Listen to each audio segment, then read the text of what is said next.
about 9 times the speed of sound.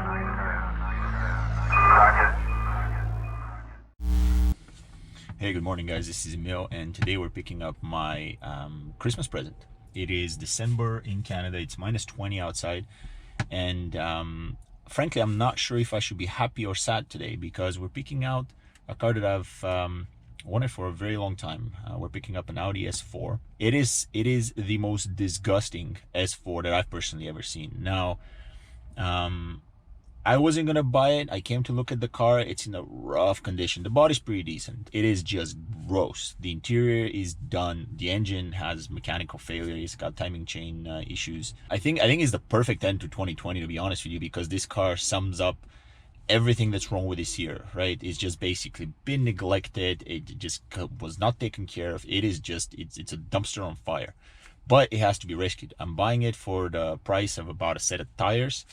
And it's a blank slate, because frankly the engine is done and interior is done, so we can just do whatever the hell we want with this car. So let's go have a look. I'm gonna get the tow truck here in a couple of minutes, and then we're gonna bring it home and see really what's wrong with it. Here it is, guys. I can honestly say I've never owned an S4, so this is gonna be a fun little experience for me. And where do I begin? Okay, so let's we're gonna have a better look at it when it's a little bit warmer. Honestly, it's too cold right now for a complete check of the vehicle, but I can just kind of show you everything that's you know, major wrong with it. So starting with this stupid thing. Yeah, so this thing has delaminated or separated from its seal, or whatever the hell happened there. I think it's a common issue on these cars. The rims are honestly pretty decent considering. So this was listed as a 120,000 kilometer vehicle. Turns out it's actually 120,000 miles. So we're off by 50, 60, 70,000 kilometers there. But you know, these are pretty, the wheels are actually in pretty decent condition. And to be honest, the body is really not that bad either. There's really nothing major wrong with it. A couple of scratches and whatnot. I think the only rust I really saw on it is right about there. It's this guy. I think that's about the only one that I spotted anyways. The brakes obviously need to be done, but these are minor issues. The big problem with the car is this chunk of metal here. So let's get back to the engine. Let's have a look at the interior, because that's the most surprising thing to me personally. This is an S4. Generally people take care of their S4s, and that's clearly not the case here. So Bose speaker cover completely busted. White leather, unfortunately. I say unfortunately because of this. All right. Oh my God. I don't think I've personally ever seen a more disgusting seat of anything. And I mean, I go to the junkyard all the time, and this is just gross. Now, I've never personally had to recondition leather seats like these. To be honest, there's really no rips, but these are extremely dirty, and the fact that they're white just means that this is going to be very hard to clean. I'd love to hear from anybody who's done this before. Do you think this can be washed? I mean, this is just nasty. This is gross. I'm gonna have to pop these seats out and like see what we can do with it. So continuing, you can kind of see how bad everything really is. Radio's not even there. I don't know if this is the previous owner that pulled it out or what happened there. But my personal favorite is the back seat. And oh, that's my tow truck there.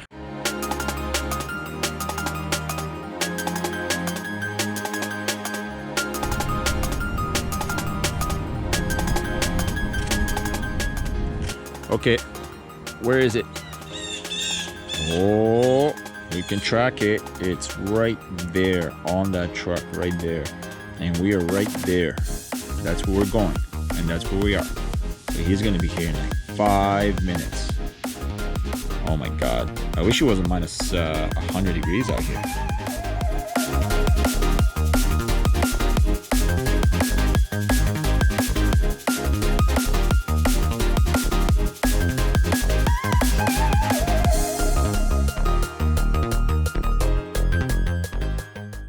guys, the car is at home. Like I said earlier, I'm not really sure if I should be happy or sad about buying this. It is my first S4. It is my first convertible, for that matter. So there's going to be a bit of a learning curve on that side, but it's a nice car. I think, honestly, I think it needs to be rescued. It's in a rough condition, but that just means that we can put a little bit of time and try and get this back up on the road. I'll be very sad to see this car in a junkyard. It's actually, the body's pretty good. Let's have a look. I didn't talk about the engine just before that, so we're going to take a look at that. We're going to scan it real quick. I haven't cranked it yet, so I'm curious to see whether the backstory that I got actually matches what's up with this car. So here we go. Ah, crap. So I don't know if you guys have seen my Geo in other videos, but I think I've just realized that my back air shock has gone down, which means that, oh my god. So let's count the project. So full rebuild of the Mercedes, full rebuild of the S4, and now we're gonna have to do suspension work on the GL. So that's gonna be a lot of fun. Damn it.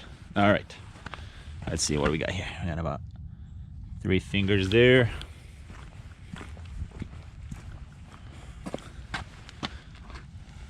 Eek. So yeah, the back spring I think is done, but these are the original ones. I've done anyways.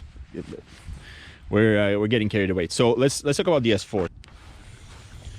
All right, as far as the engine goes, here's a bit of a backstory. I picked the car up from a European car shop local to me here.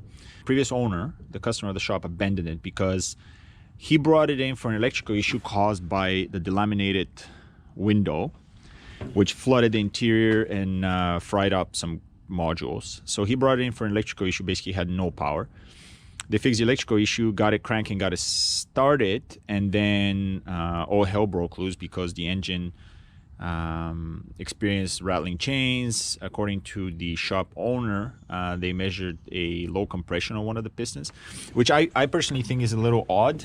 To me, if the timing chain guides or whatever broke in the back was severe enough that this thing jumped timing, it would have taken more than one cylinder. So I'm surprised that it only did that on one cylinder, and they say that the engine still runs. I personally haven't started it. I'm not going to start it because frankly it's very, very unclear as to what the history of this is. It's about a 200,000 kilometer engine, and I don't want to do any more damage than it currently has.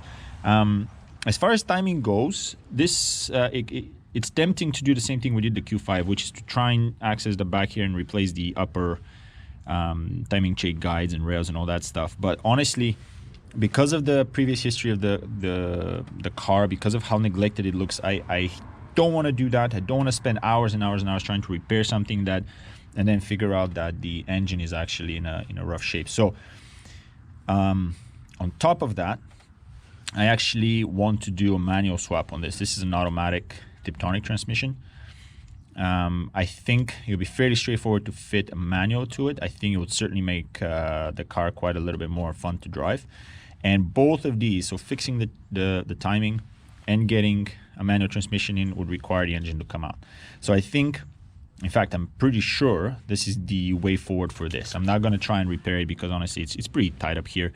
And I'm going to waste a lot of time trying to fix the upper chains just to figure out that it's actually a lower guide that broke or whatever. So this is going to come out. I want to fit a manual transmission to it, do a full timing chain job. They are about $500 for the kit. So all in all, I think we can get this up and running for less than $1,000 on the engine side, provided there's really nothing too significant. If the low compression ends up being like a bent valve or whatever, we can probably deal with one of the heads, just kind of give it a one over, new valve seals, guides, valves, that kind of stuff, and just kind of rescue the engine up. So that's the plan for that. But we're still going to give it a scan, so we're going to see that in a second. Before I jump in the interior there, one last thing. These headlights are just a disaster. I mean, they're really bad. They are the Xenons ones. I think you can see the, yeah, there we go. There's the the ballast. There's the ballast there. So these are xenon. They're really good headlights. I'm a little surprised by the fitment, to be honest, but considering it's on the same on both sides, maybe that's just stock, or maybe somebody's gotten the front off and didn't really put it back together the right way. It's a clean tie though. It's not now I don't have a Carfax, so I don't really know if this has been a collision, but it's entirely possible that somebody didn't really get this. You can see a bit of a gap there. I'm not sure what's up with that, so we'll take a look at that. Okay, let's look at the interior.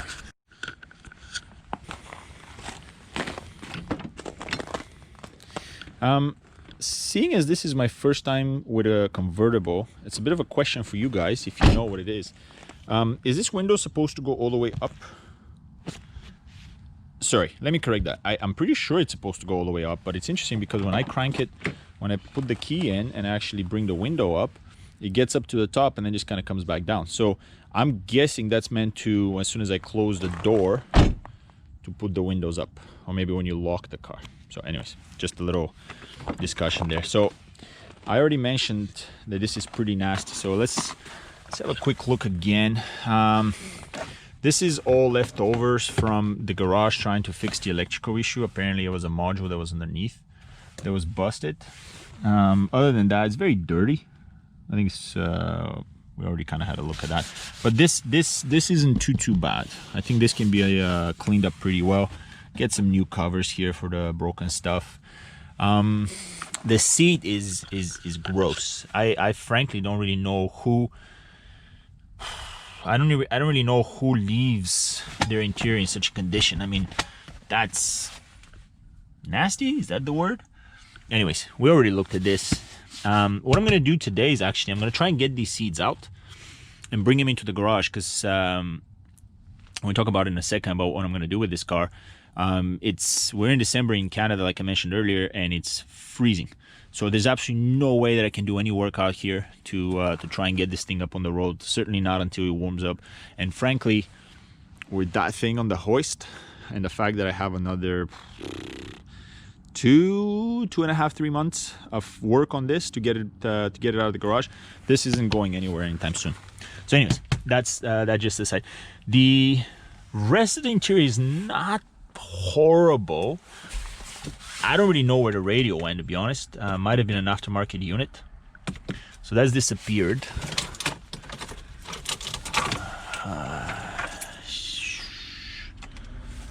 I don't know. The cables are cut up here, so this might be fun to try and repair. That's the lock for the roof. I had to watch a couple of videos today to try and figure out how the hell to work that. So that's what that is. Good thing we left it here. Let's move the seat forward a little bit. Nope. Oh, wait a second. What do we got here? What's going on? Okay, so I guess something's going on with the motors here. I wonder what this is. Okay, so we've got the manuals on there. That's great, but why is the seat not moving forward? Ah, shoot. So, that's unfortunate because I don't have access to the back. I don't have access to the back nuts. There's the back bolts.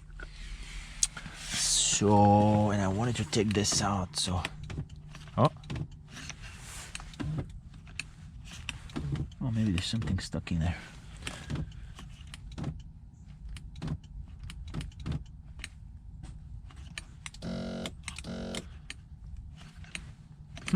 Interesting. Okay, maybe we'll try and get the other seat out first. Let's have a look on the other side.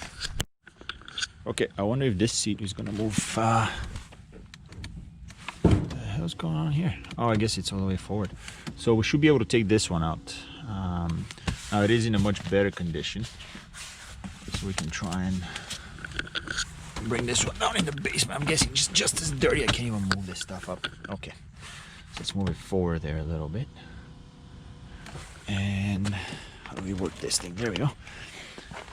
Oh man, I don't even know if this is from the water leaking on top or whatever, but these seats are just gonna, I think they're done. I'm not gonna bother fixing this up.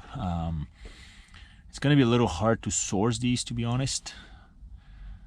The convertibles are not very common, certainly in the local junkyard.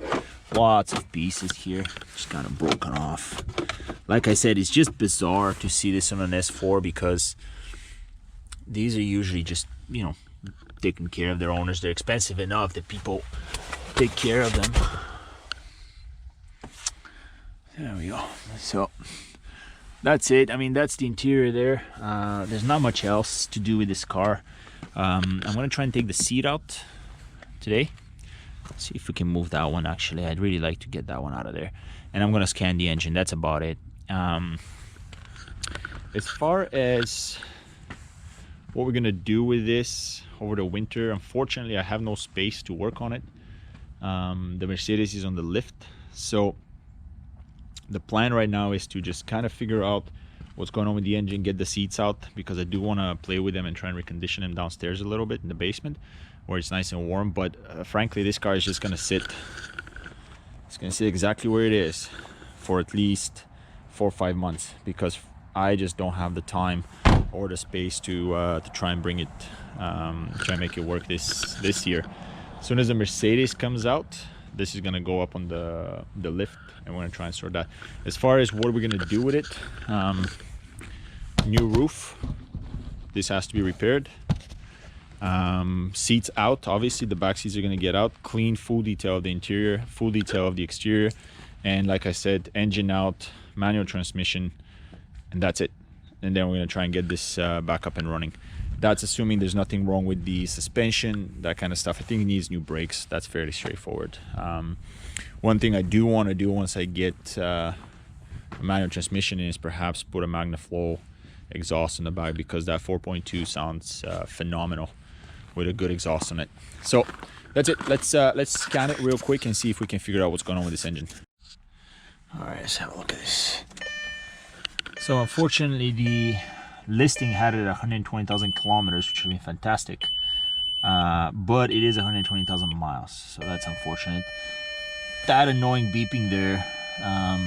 It looks like the roof is stuck, it's throwing a code. In fact, if I'm looking at the power, this isn't normal, this thing blinking like this, so it's entirely possible that there's still some issues. Oh yeah, we have some power issues, you can see that. Oh, I wonder what this is. That's weird. Okay, let's give it a scan here.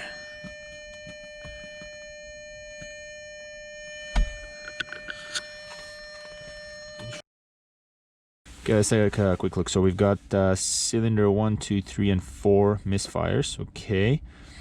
Coolant fan, not too worried about it. Coolant fan, power supply terminal, not too worried about it.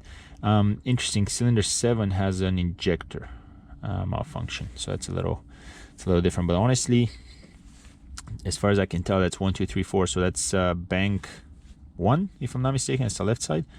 So it's entirely possible that we've got an issue there rather than a full the full chain. But all of this said, I'm very curious about the low compression. That doesn't really make a lot of sense to me.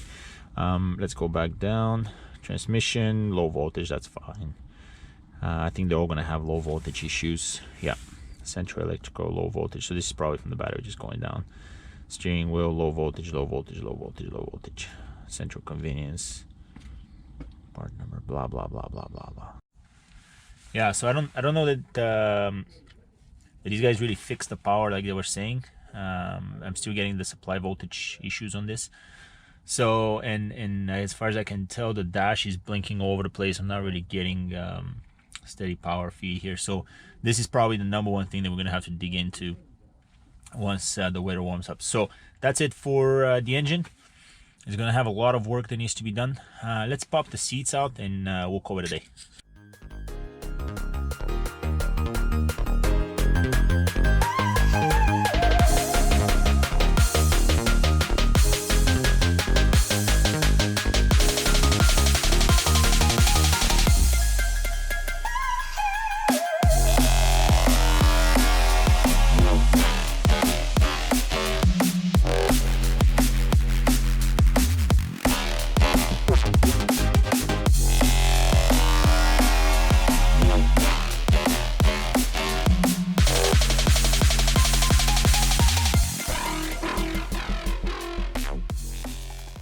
so what you guys saw, we tried to take the seats out.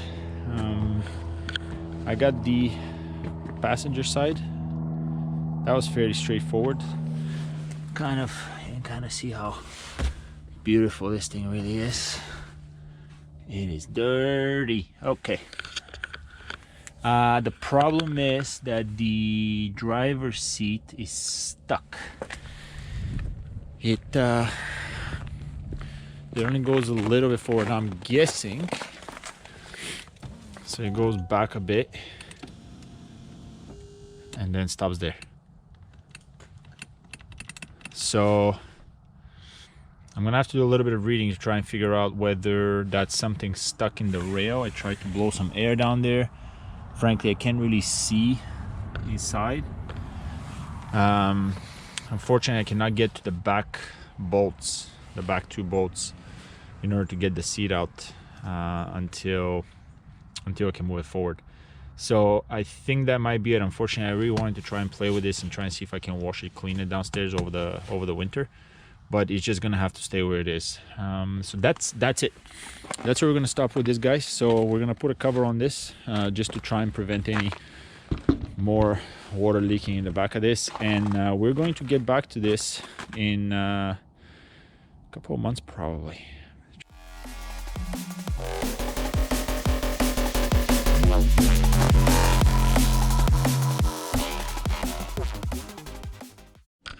That's it, we're done. Car's closed up for the winter. So this is kind of a better shot of the damage on the rear seat. Actually, you can probably guess what that is. There's probably a lot of water stuck on this.